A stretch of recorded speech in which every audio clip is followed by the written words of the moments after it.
Hi friend, welcome back to Copying the Master. If you're new here, I'm Luda, and today we're diving into Psalm 55, using Matthew Henry's commentary as our study guide. If you are interested in the detailed commentary, please see the link in the description box.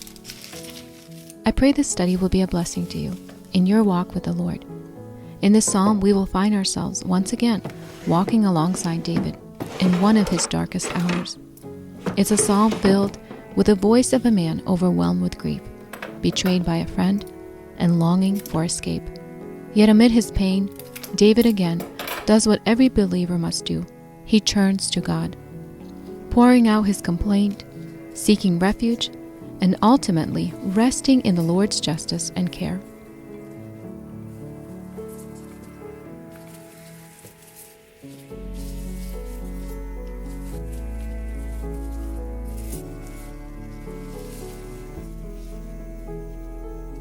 So as we paint, copy, and worship, may our hearts be open to hear the voice of the Lord, so we too can draw guidance and encouragement for our own lives today.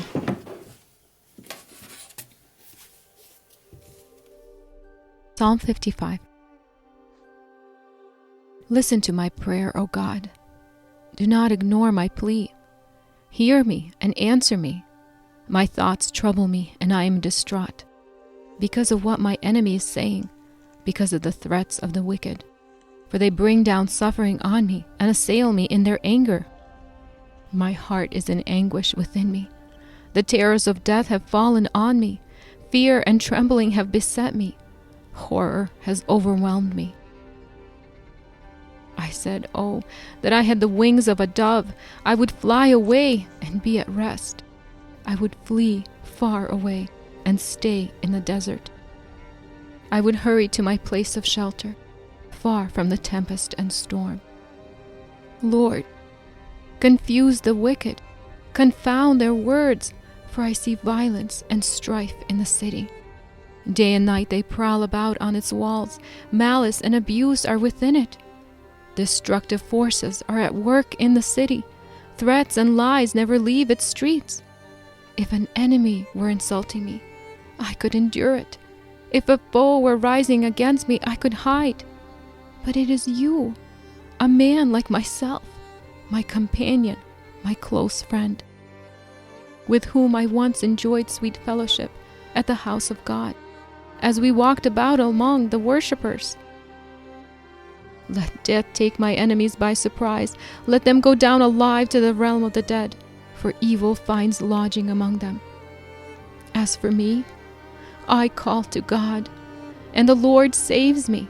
Evening, morning, and noon I cry out in distress, and He hears my voice.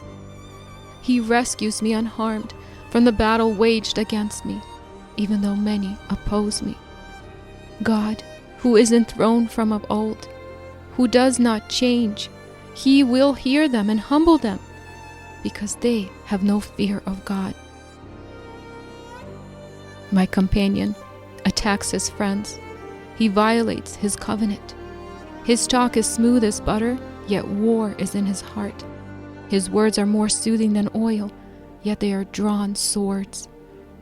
Cast your cares on the Lord, and He will sustain you. He will never let the righteous be shaken. But you, God, will bring down the wicked into the pit of decay. The bloodthirsty and the deceitful will not live out half their days. But as for me, I trust in you.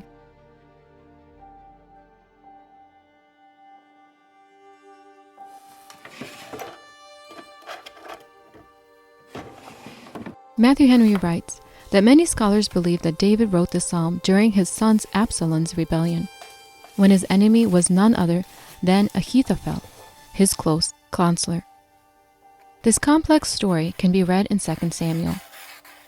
Some even say that David's suffering in the psalm points ahead to Christ, and that Ahithophel's betrayal is similar to Judah's betrayal, since both ended their own lives. However, the New Testament does not directly connect this psalm to Christ. The commentator also divides the psalm into 3 parts. In verses 1 through 8, David is crying out to God, overwhelmed with sorrow and fear as he longs to escape his troubles. In verses 9 through 15 and 20 and 21, he asks for justice. And in verses 16 through 19 and 22 and 23, he finds comfort in God's faithfulness.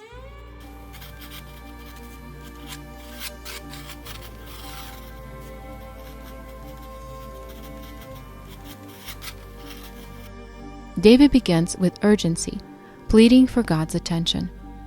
Give ear to my prayer, O God. Attend to me, hear me. Lord, please listen to me. Rather than just listing his complaints, David prays for God to not turn away from him, because he longs for God to not be indifferent or angry with him, and therefore unwilling to hear his cry. His grief was so intense that he could not help but express it in signs, groans, and cries. Sometimes, crying out in pain can bring relief, while keeping sorrow inside only makes it more deeper. We must know that prayer is a remedy for every trouble and a relief for the soul in every burden.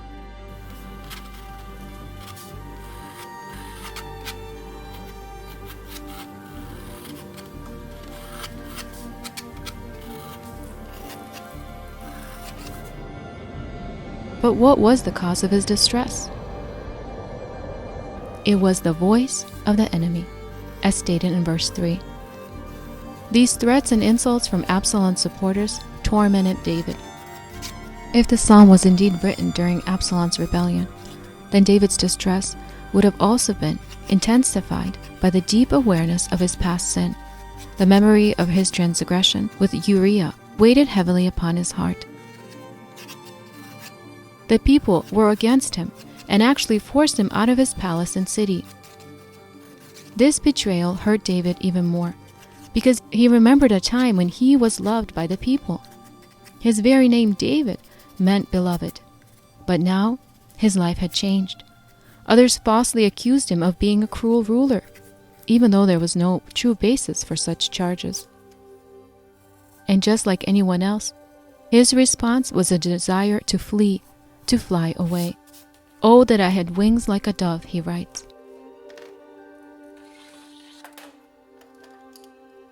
David wished for the gentle wings of a dove, a symbol of safety instead of the fierce wings of an eagle. And as a dove seeks shelter at the first sight of danger, David wanted to leave behind the storm and chaos of the city. He was not asking for victory, but just for rest.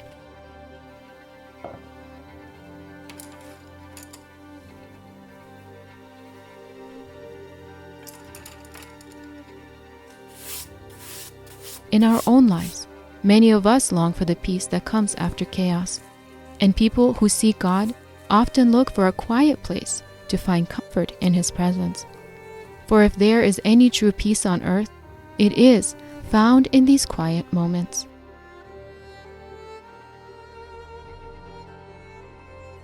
As we continue the study of the psalm, we can see David's cry to God turns to his complaint against his enemies, where he prays against them, speaking by the spirit of prophecy, describing these people as the worst kind of men. The city, his beloved Jerusalem, which was once loyal to him, was filled now with nothing but violence and strife, as stated in verse 9. The moment they turned against David, they also turned against each other, betraying and mistreating one another. Was this truly the character of Jerusalem, the royal city, and more than that, the holy city in David's time, the very heart of God's priesthood? How could Jerusalem fall into such corruption so soon after becoming the center of justice and worship in Israel? Matthew Henry continues by noting that we should not be shocked by the corruption and disorder that can overtake God's people on earth.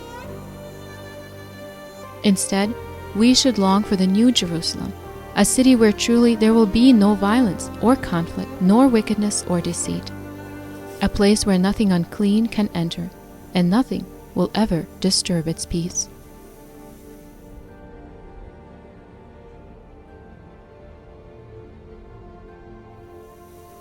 But for now, David was deeply hurt by the betrayal of one of his closest companions. Although the psalm itself does not give us the name of his companion, Matthew Henry writes from other sources that this was Ahithophel. It was you, a man, my equal, someone I esteemed as highly as myself, a friend as dear as my own soul. I had entrusted you with all my secrets. You knew my thoughts. You were my advisor, the one I asked for counsel from, the one who guided and directed me in all my affairs, my close friend, my close companion.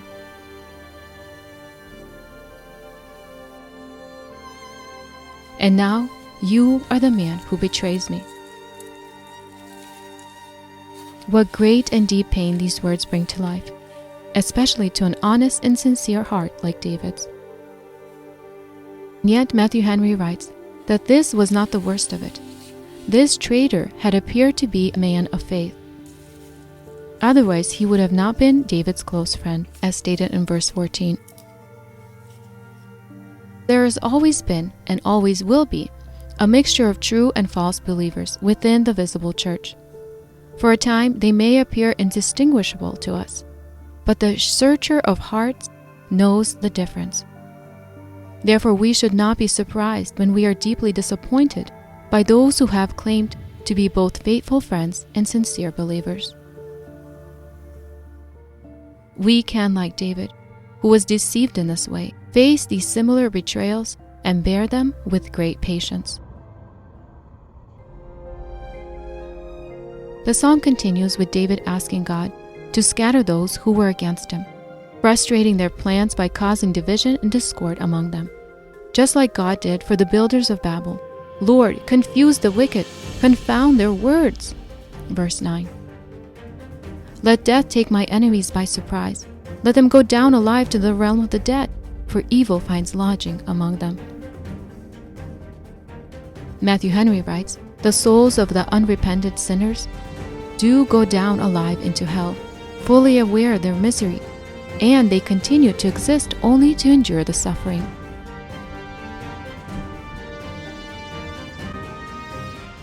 This prayer serves as a prophecy of the utter, final, and everlasting destruction of all who, whether in secret or in open defiance, oppose and rebel against the Lord's Messiah. These are powerful words we might not hear too often today, but oh, how they are needed.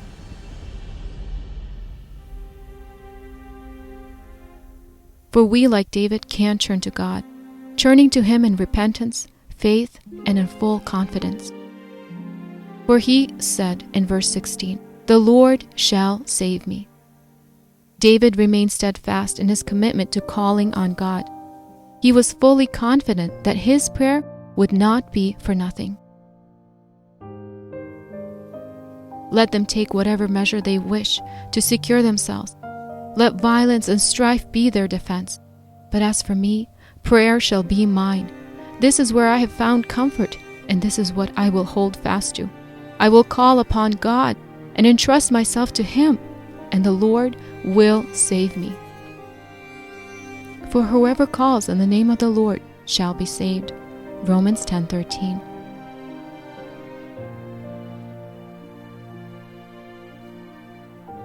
We can see that David was both fervent and frequent in his prayer.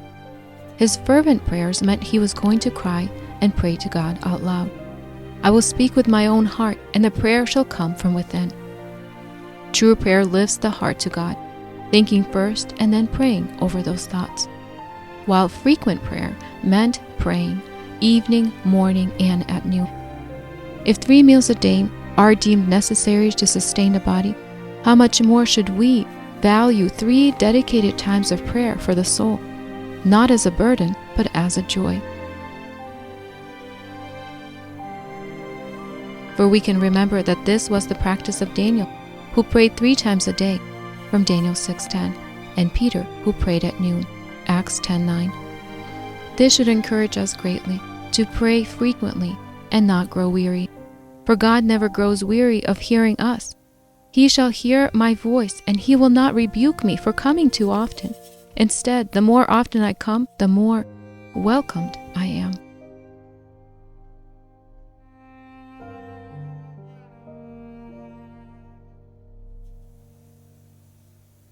David, in his fear, believed that everyone was against him.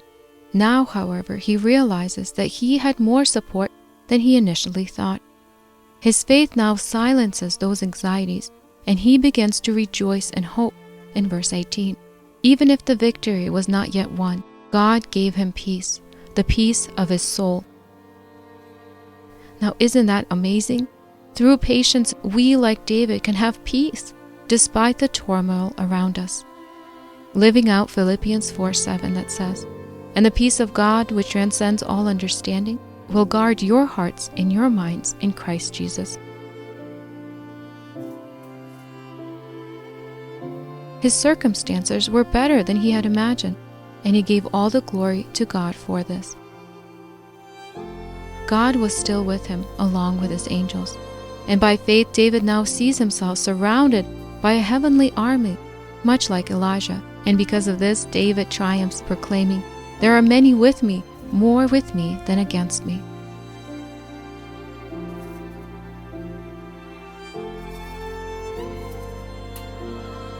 The commentator continues by expanding why David had this confidence. He says that these people are irreverent and ungodly. They showed no fear of God's authority or judgment. They are deceitful and untrustworthy, refusing to honor even the most sacred and binding agreement. They are deceitful and hypocritical, pretending to be friends while secretly plotting harm.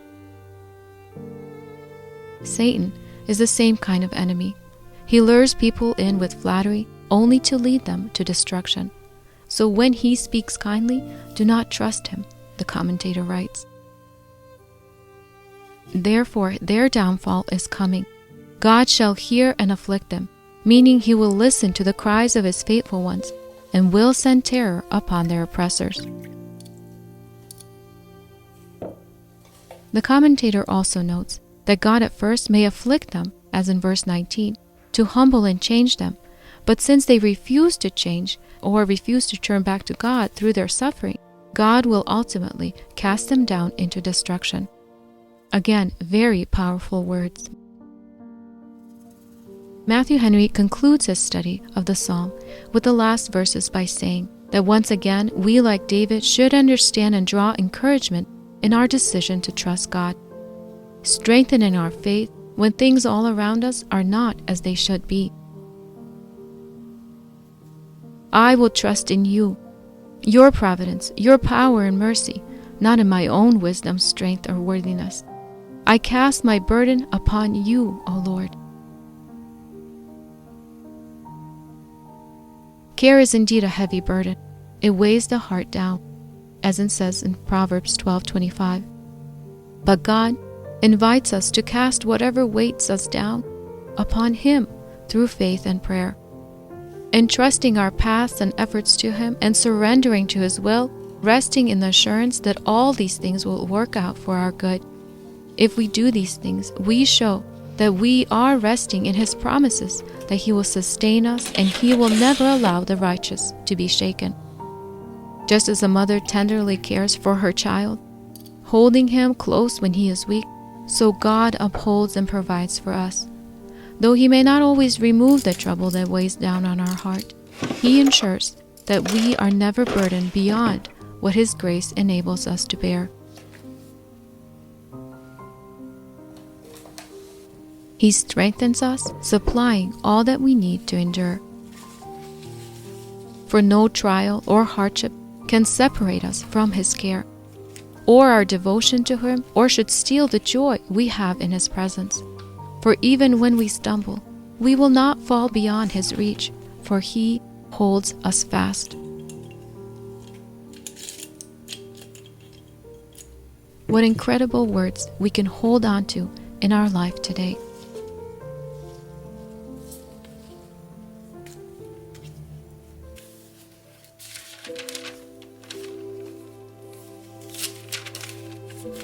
Psalm 55, for the director of music, with string instruments, a maskil of David. Listen to my prayer, O God. Do not ignore my plea. Hear me and answer me. My thoughts trouble me, and I am distraught because of what my enemy is saying, because of the threats of the wicked, for they bring down suffering on me and assail me in their anger. My heart is in anguish within me. The terrors of death have fallen on me. Fear and trembling have beset me. Horror has overwhelmed me. I said, oh, that I had the wings of a dove. I would fly away and be at rest. I would flee far away and stay in the desert. I would hurry to my place of shelter, far from the tempest and storm. Lord, confuse the wicked. Confound their words, for I see violence and strife in the city. Day and night they prowl about on its walls. Malice and abuse are within it. Destructive forces are at work in the city. Threats and lies never leave its streets. If an enemy were insulting me, I could endure it. If a foe were rising against me, I could hide. But it is you, a man like myself, my companion, my close friend, with whom I once enjoyed sweet fellowship at the house of God, as we walked about among the worshippers. Let death take my enemies by surprise. Let them go down alive to the realm of the dead, for evil finds lodging among them. As for me, I call to God, and the Lord saves me. Evening, morning, and noon I cry out in distress, and He hears my voice. He rescues me unharmed from the battle waged against me, even though many oppose me. God, who is enthroned from of old, who does not change, He will hear them and humble them, because they have no fear of God. My companion attacks his friends. He violates his covenant. His talk is smooth as butter, yet war is in his heart. His words are more soothing than oil, yet they are drawn swords. Cast your cares on the Lord, and He will sustain you. He will never let the righteous be shaken. But you, God, will bring down the wicked into the pit of decay. The bloodthirsty and the deceitful will not live out half their days. But as for me, I trust in you.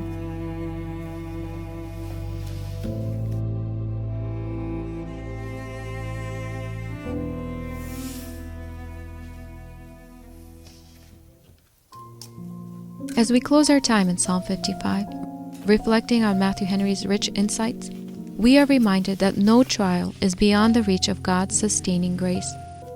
David's deep distress, his cries, his fears, his longings for escape mirror the struggles we all face at times. Yet through it all, we see a heart that does not remain in despair, but turns to God in steadfast trust. We have heard that prayer is our greatest refuge. David did not merely endure his suffering. He poured out his soul before the Lord, knowing that prayer is the surest relief for every burdened heart. Like David, we are invited to cast our cares upon God, trusting that He will sustain us. We have seen that betrayal and hardships are not foreign to the people of God. The pain of false friends and the relentless enemies is real, but it does not have the final word. And above all, we have learned that God is faithful. Though storms rage and fears threaten to overtake us, He will not allow the righteous to be shaken. Even if we falter, we are never forgotten. He upholds us, carries us, and leads us into His perfect peace. So today, as we reflect on this psalm, may we rest in the same truth David found. As for me, I trust in you. Let that be our song, our anchor, and our hope.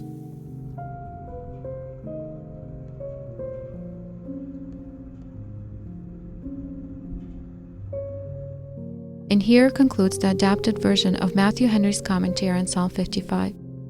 Thank you for watching, and may God bless you as you seek Him and glorify Him in all that you do. Till next time, bye-bye.